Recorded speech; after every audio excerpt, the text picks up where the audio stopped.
Let's say that there are only two main, really serious problems in this world. And these two main serious problems are the problems that is inside the human being himself. These two problems are the problems that drives every other problem in this world.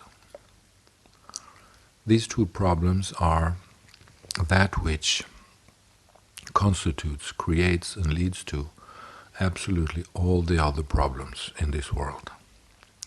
And it is two mechanisms inside the human program. It is two mechanisms inside the human being. And they are, of course, to a certain extent, created by the brain itself, by the way that the brain works, and also to a certain extent, of course, by programming. First of all, you have the brain, how it works in itself, and then the programming that we create, not the brain's programming, the hardware that the brain comes with when it's delivered to us in a way, the programs of delivery, the hardware. No, but the software, the cultural programs and the personal and the individual programs that we create and install ourselves through upbringing, through adapting into society, through conditioning, through cultural conditioning. Okay, so what are the two main problems according to me? This is according to me, and I may be wrong, although I'm pretty sure that I'm not. But I should say that, of course, I may be wrong. That's one thing. And also, of course, I point to two main problems. So this is my model for what is wrong in this world and with the human being. I may be wrong about my model, about what I say, and if I'm right about what I say, then of course it may be that there are many other problems that I do not include here, which are also a big part of the map that leads to the mess that we call humanity, or that we call a humanity that is not able or capable to do what is appropriate, because that becomes obvious now. We're not the human race, or humanity is not at its best when it comes to producing supreme quality of both culture and science and the way that we relate to nature, the way that we relate to ourselves, the way that we relate to anything. So if we say that, well, we would like to be a human being, or we would like to be, as we are as humans, able and capable of producing supreme quality, the best quality that we can achieve in this world. We would like to be that way. Well, then we have to address these two problems that I'm talking about now. So, let's say we have two main problems. The first problem is our addiction to the false self. The addiction to the false self. The false self is the psychological self. The psychological self is who we think that we are. It's the model of the person that we ourselves have created for ourselves through upbringing. This is an addiction, and we are addicted to that because we were forced into that addiction, because we were forced into creating this psychological self. We were forced into the creation of the false self. It had to happen. Our parents forced us into the creation of this false self. Society forced us into the creation of this false self because of the needs for communication, organizing of society. You have to be this one, I have to be that one, whatever. We had to develop a psychological self. And that psychological self is what we can, to some extent, call the false self, because that's not who we really are. That's not our true self, it's not our essence, it's not our nature. And there's a lot of research going on this, you could say that this century, the 21st century, is the century of self in a way, because it's the century of discovery of the false self, of the psychological self, of all this, that it's starting to unravel now. So the first and primary problem is our addiction to the false self, which we cannot see ourselves. We cannot see that because it's just a part of it's how the brain works. When we as children started to develop the psychological self in order to survive and in order to become human beings in a society and an environment that is built on communication, when we did that, of course, we wired and hardwired our own brains into this pattern. Our brain started to react in this way. Our brain started to walk these roads that leads to this creation. And the neurocircuitry, the direct neurocircuitry in our brain is addiction. Addiction is only that. Addiction is neurocircuitry. Addiction is the same thing as neurocircuitry in the brain. So addiction to alcohol is neurocircuitry in the brain. Some people have, of course, the genetic and chemical disposition and of having alcoholism, and we drink ourselves into alcoholism, of course, also on top of the fact that we are genetically disposed for this. But what it is ultimately, when it plays out as a sickness in us or as a problem in us, is neurocircuitry. Alcoholism is neurocircuitry. Heroin addiction is neurocircuitry. Shopping addiction is neurocircuitry. Sex addiction is neurocircuitry. Love addiction is neurocircuitry. Addiction to the false self is neurocircuitry. Addiction to the psychological self is neurocircuitry. The thing that the brain has done most through its entire career as a brain, that's our addiction patterns. So we are addicted to the psychological self because that's all that we did. We did nothing else for 20 years. For the first 20 years of our lives, we did nothing else but hardwiring our own brains into this addiction. That's what we did for 20 years. And that's why we cannot see this problem, and that's why it is no problem for other people, because they say, no, this is no problem. Christian, it's not an addiction, it's just how life is. It's how we are. Yes, of course I know that, sweetie. I know that, but if you look at it phenomenologically, you have to see the map. People don't want to see that because they don't want to, they just want to, whatever. Never mind. Some people think, some people don't. That's just how it is. But so we have this addiction to the psychological self because that's what we've done. For the first 20 years of our life, we did only this. For the next 20 years, after we became 20 years old, we did a little bit. Our activity was 95% to strengthen our psychological self and to live with that, to hardwire this program into our brain, to hardwire this neurocircuitry into our brain. And 5% we did something else. We tied our shoelaces and we built the Eiffel Tower and we cooked some food and we built a house and we went for a walk in the forest. But 95% of the time, during whatever we did, we strengthened the neurocircuitry, which is the addiction to the psychological self.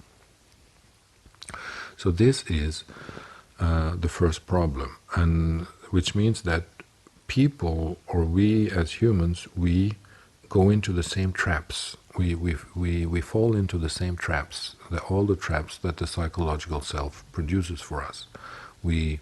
Because we have this addiction, we arrive at the identification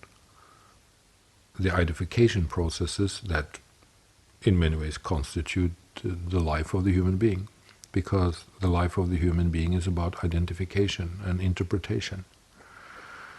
The life of the human being is about interpretation and identification. That's what it's about. And why is it like that? Well, it's because of the addiction to the psychological self. It's because of the realms, the domains, the structures of thinking, the aspects of being, the way of projecting, the way of conceiving, the way of perceiving in a way too, even, you could say, because it's very basic, that comes with the domain of the psychological self. So this is deep stuff, and it's actually true. It's the thing that we don't see ourselves. We don't see it, but it's true. If you deconstruct your whole machinery, you will see it after 25 years. But that's how long it's going to take. It's not an easy job, especially if no one else has done it before, because then you have to be a pioneer, and it's hard to be a pioneer. Because it's new territory. No one has done it before. No one has cut this road through the jungle. No one has seen these perspectives. No one has developed these models before. But this is the underlying biggest unseen engine in our life that leads to human behavior. The psychological self, and the way that we are addicted to that psychological self, which we take for granted, which becomes the captain of our ship in a way. It becomes the instrument of navigation. And this has tremendous implications for everything. It has tremendous implications for politics, for religion, for human society, for relationship, for science, for philosophy, for basically for everything. And the second biggest problem, the second real problem in this world is, as I've said 10 years ago, and I still believe it. Before, earlier on, I saw that this was the only problem in the world. This was the only problem with the human being, the thing that I'm going to say now. But I have understood in later years that why does this occur? Why does this problem come? Well, it comes because of the addiction to the psychological self. These two problems are related.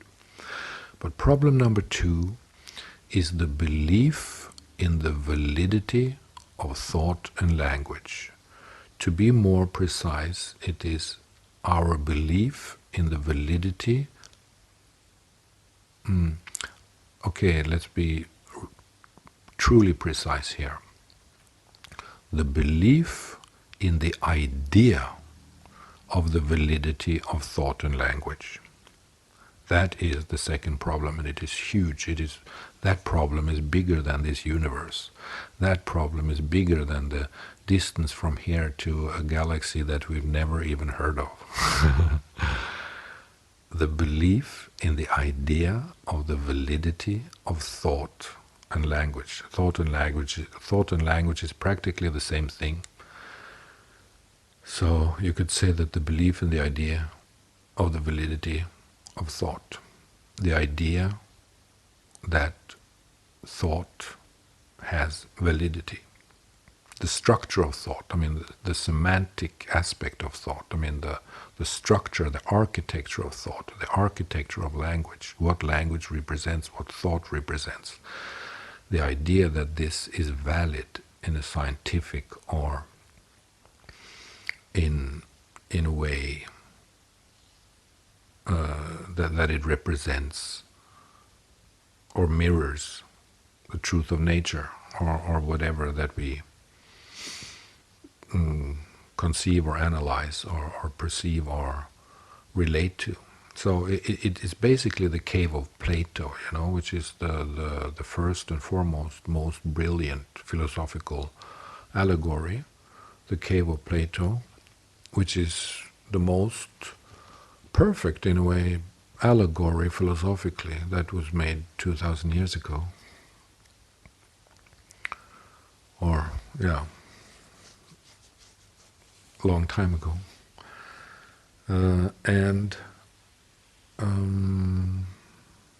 It basically means that we were living in the spell of illusion, right? We're living in the spell of illusion. And the spell of illusion is created by perception. The spell of illusion is created by perception. And our brain will create a brain state through what we perceive. That's the job of the brain. We perceive the inner workings, the inner mechanisms of the brain perceive certain signals that activates the production capacity of the brain to produce the world as we see it.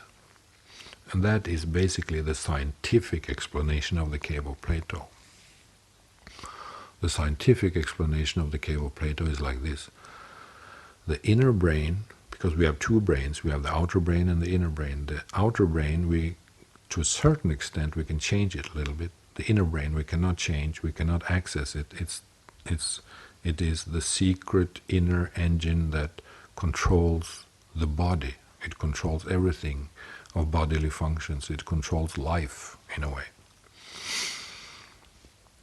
It's called the reptile brain or the animal brain, or where all the really serious stuff lies, like the amygdala and all these things that leads to panic attacks and to the fact that we're running away when we see the tiger in the jungle, all these things. But never mind. What matters is that our brain receives certain signals, and these signals activates the production capacity inside the brain to produce the world as we see it. And we live in that production. We live in the production of this world as our brain produces it. The world is a production of our brain, in a way. And that is basically the scientific exposition, the scientific explanation of the cave of Plato. So these are the two problems. The addiction to the psychological self, that's one. The second, our belief in the validity of thought and language. And these two problems controls all of humanity. These two problems controls all of humanity, absolutely. And it controls politics, it controls religion, it controls communication, it controls the world as a stage, you could say. If Shakespeare is right that everything is a play, everything is a stage, and everyone is an actor, then it controls everything, every action, every actor, every drama, every play that plays out on the arena, on the platform of this world, is controlled, influenced, directed by these two things: the addiction to the psychological self and the belief in the idea of the validity of thought and language. And that's how it is. And below that platform, or away from that platform, or separate from that platform, you could say that there is the existence of the true self, or the existence of nature, or the existence of inner essence, or heart essence, or the inner child, or stuff like that, that is not on the platform, that is not included in the way that we behave on the platform of communication. And this world is a platform of communication. And that platform of communication is controlled by our addiction to the psychological self, or to our engagement, to our connection. Let's say, use that word, connection instead of addiction, so that people don't cry. And if I say the word connection to the psychological, if I use the word the connection to the psychological self, I will get 100 likes and 200 people who understand what I'm talking about. If I say the addiction to the psychological self, then I will get 3 or 4 or 5, because no one likes the word addiction. But it's the same thing. But the most precise, the true word to use is addiction, because that's how the brain works. The brain will lead its activity through the roads that are already there, and that is neurocircuitry. That's how neurocircuitry is built. So that's how we create ourselves as people. By habit, by repetition. We repeat certain mental activities, and these activities, these mental activities that we repeat over and over again, becomes our neurocircuitry, in a way. So this is a very serious analysis in a way. It's serious or serious. It doesn't matter if it's serious or not, because it's just basically, it's an unseen truth. It's something that should be made available, and it's something that people should reflect on, and it's something that should be brought into science and philosophy and literature and into public speaking.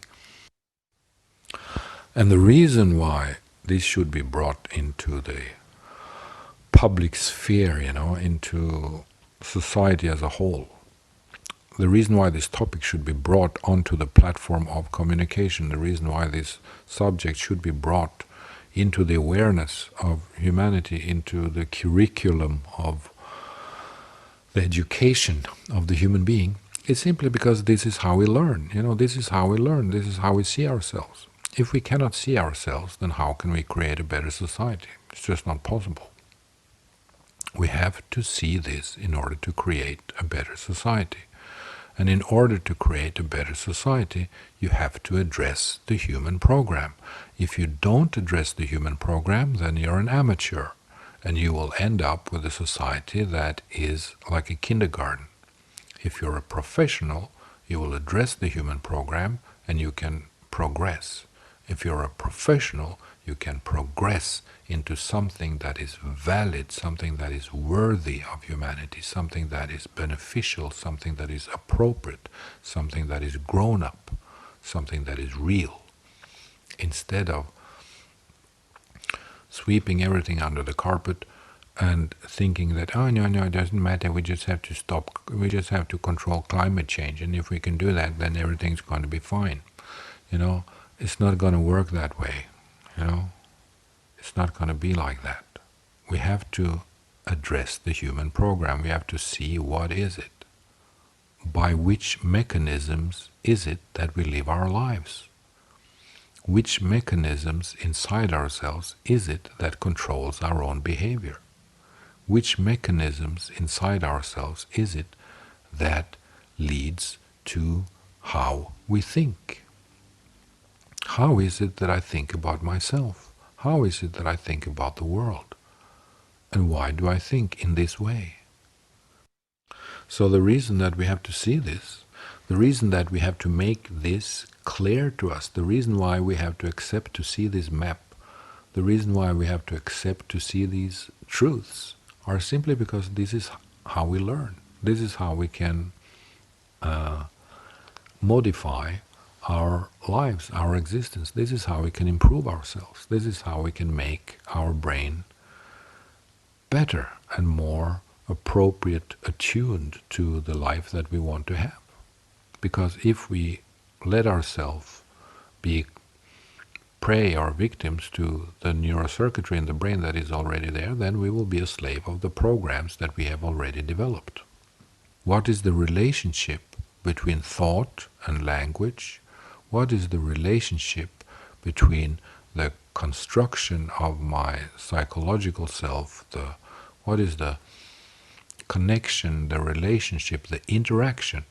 What is the map of interactions between that occur when I connect to that which we can call the psychological self? What is it that is being produced in me when I connect to the domain in me that I can call the psychological self? Well, my ability to think, my ability to produce language, my ability to be intelligent, to be intelligible.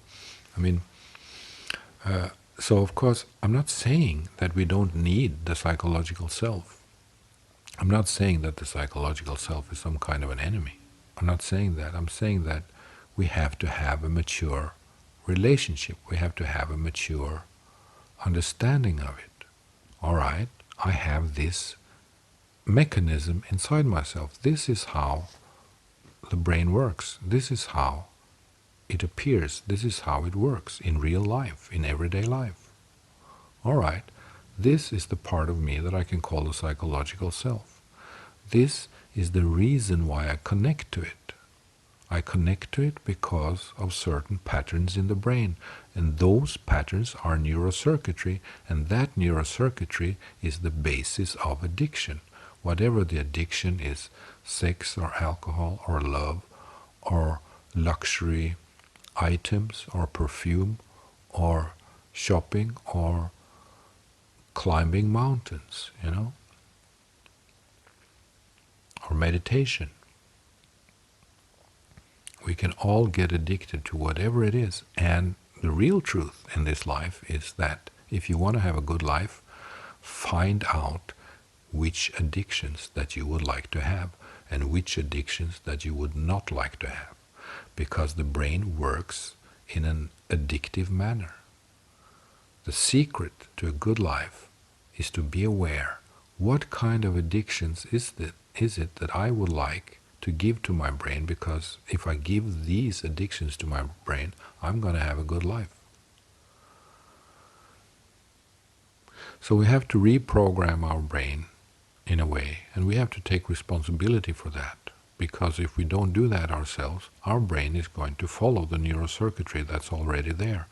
And that neurocircuitry that is already there is there because of what we have done so far in our life.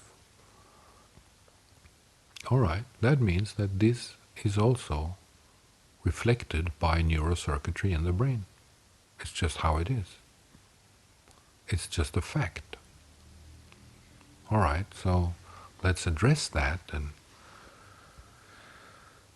and see what is it that we can improve to make life better. Basically, people are suffering from complex PTSD, that's what people suffer from. And it translates into all other kinds of diagnoses, but what we suffer from basically is complex PTSD and stress and deep-rooted anxiety from hidden, unseen, unprocessed trauma. So, the thing that we suffer from is basically complex PTSD. This world is really, really suffering from the fact that we don't want truth. We don't cherish truth anymore. This world is going down in this sense that we are criminalizing truth. We are criminalizing that which could make our world better. And this is really, really, really serious. We should be able to talk about everything. We should be able to put everything on the platform. We should be able to put everything on the plate before us, because that's how we can improve humanity, and there's nothing else that is important in this world than improving humanity. That's all we have. It's the only card that we can play. It's the only thing that is really interesting. The only thing that is of importance in this world is to improve humanity and to create a better global world society. In order to create a better global world society, we have to understand the human being. We have to understand the human program, and we have to be able to modify the machinery of the human being. We have to be able to see it. We have to be able to understand it, and we have to accept truth. We have to accept reflection. We have to accept what is it that is actually true in this case. We have to accept phenomenology. We have to accept analysis and phenomenology. We have to accept knowledge and truth and true discourse. We have to be able to accept free thinking, sincere research and investigation. We have to accept truthful investigation for the benefit of society, for the benefit of humanity. But we are moving in a spiral where we're actually criminalizing truth. It's not possible to talk about Donald Trump. It's not possible to say the truth about this. It's not possible to say the truth about that. Where's that going to lead to? It's like a vacuum-packed world, 10,000 domains that are each locked inside their own little vacuum space. You cannot address it, you cannot touch it, you cannot talk about this, you cannot talk about that, because if you do that, someone is going to come and kill you, or they're going to put you in prison or whatever. So this is the biggest problem in all the world. We cannot criminalize truth. We have to love truth. We must cherish truth, and we must we must activate that in us that produces the attitude in us, in humanity, that we want to improve our way of living, our way of being. We have to see that we need an attitude that will produce a strategy that will give us the world that we need. The attitude that we have to find will produce a strategy that again will produce a better world. So we must find that which can make it possible for us to improve humanity and improve global world society. Thank you.